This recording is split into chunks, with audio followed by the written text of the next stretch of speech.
మురళీ నాయక్ చిన్నవాడైన రాష్ట్రంలో చాలామందికి పెద్దలకు కూడా స్ఫూర్తిదాయకంగా ఒక పెద్ద వ్యక్తిగా ఎదిగాడు తన చావుతో. భారతదేశం కోసం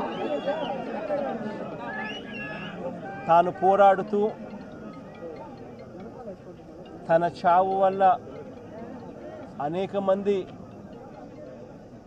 మిగిలిన అన్నదమ్ములు అక్కచెల్లెమ్మలకు రక్షణిస్తూ తన ప్రాణాలు కోల్పోయాడు.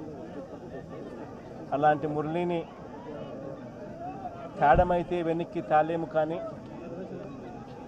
కానీ మురళి చేసిన త్యాగానికైతే మాత్రం ఆంధ్ర రాష్ట్రంలో ఉన్న ప్రతి ఒక్కరం కూడా మురళికి ఇప్పటికీ కూడా రుణపడే ఉంటాం.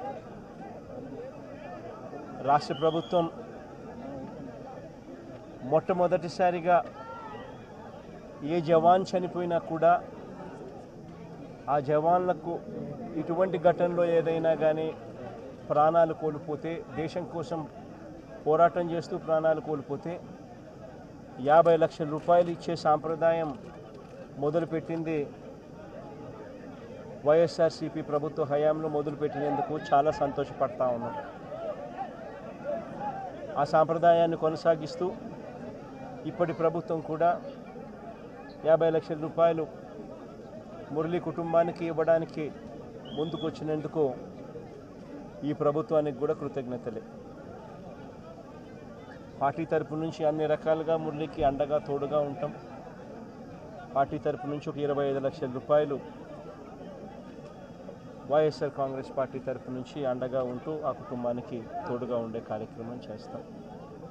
మనిషిని తాలేకపోయినా కూడా తాను చేసిన త్యాగానికి అందరం కూడా అండగా తోడుగా ఉండే కార్యక్రమం అయితే ఖచ్చితంగా జరుగుతుంది. ఇలా కుటుంబానికి మంచి జరగాలని, చనిపోయిన మురళికి తన ఆత్మకు శాంతి కలగాలని దేవుణ్ణి మనసారా కూడా కోరుకుంటాను.